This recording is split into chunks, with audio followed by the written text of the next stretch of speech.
Na Slovensku máme aj lokality, ktoré sa aktívne sanujú. Nie všetko, čo je zelené, je aj dobré. Príkladom je táto skladka galvanických kalov Starej Turej. Nachádzame sa na kote kopca Drahý vrch. V minulosti od 50. rokov tu bol vyvážaný galvanický kal z podniku Chirana, ktorý je vlastne odpadovým produktom z výrobného procesu galvanizácie alebo galvanického pokovenia. Tento kal bol vyvážaný v tekutej až polotekutej forme do prostredia tejto skladky. Skladka bola pôvodne oplotená betónovým plotom, avšak ku koncu 89., kedy sa utlmoval vývoz kalov, tak postupne ich navážali aj do širšieho okolia tohto oplotenia. Časom samozrejme oplotenie sa zrútilo, ľudia využívali tento priestor aj ako skladku komunálneho odpadu a časom zarastla do náletovými drevinami, podobne ako tu na vedľajší lesík. Čo je vlastne ten galvanický kal a čo obsahuje? Galvanický kal je to farebná, podľa toho, aký kov je dominantný, farebná látka, v súčasnosti už tuhá, keďže rokmi vlastne to bolo zavážané aj zeminou. Obsahuje teda najmä ťažké kovy, je tam zinok, olovo, meď. Keď vidíme vlastne tú zelenú farbu, tak to je dominantná je vlastne tá meď. Takisto je tam zinok, chrom a rôzne kovy, ktoré sa používajú v procese galvanického pokovovania.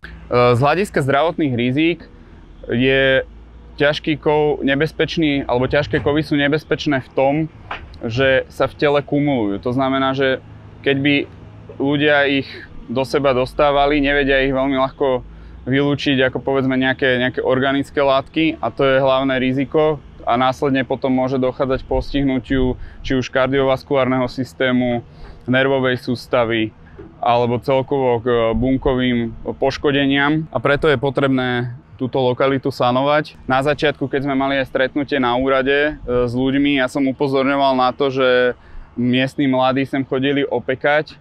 Prakticky to ohnisko bolo meter od kôpky, kde vystupoval priamo ten galvanický kal. Veľmi som ich na to upozorňoval. Už teraz ohnisko je presunuté o 50 metrov ďalej, takže to považujem za úspech, že sme mladých prinútili, aby to neopekali na tom nebezpečnom galvanickom kale. My sme vlastne v procese už aktívnej sanácie. Tomuto procesu predbiehalo samozrejme to, že sme najskôr mali na úrade stretnutie aj s primátorom, aj s poslancami, aj s občanmi, také širšie, kde sme informovali jednak o tom zámere, že bude sa tu niečo robiť, budeme potrebovať trošku aj trpezlivosti, že budeme možno trošku hluční, možno budeme prášiť, ale samozrejme robíme všetko tak, aby to bolo v súlade s čo najväčším pokojom, ale chceme vlastne dosiahnuť ten cieľ a to je tá vysanovaná lokalita a všetko to znečistenie, aby sa odtiaľto dostalo preč. Po tom stretnutí tam sme vlastne riešili to, že aké budú možnosti prístupovej komunikácie, lebo nachádzame sa vlastne na kóte kopca, čo je teda bol značný problém aj z hľadiska logistiky, čiže bolo potrebné vybudovať prístupovú komunikáciu,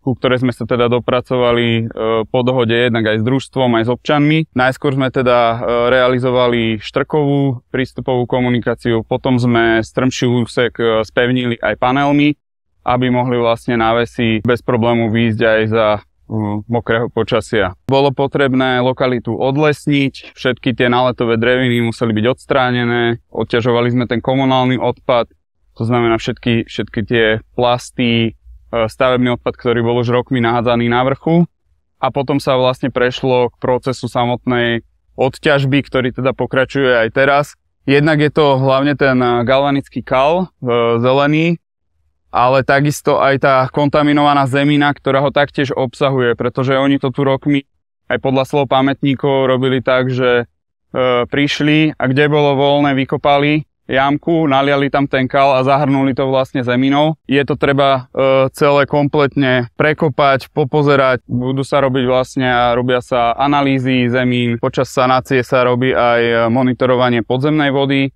Máme 3 monitorovacie vrty v blízkom okolí skladky a takisto máme v meste jeden monitorovací vrt.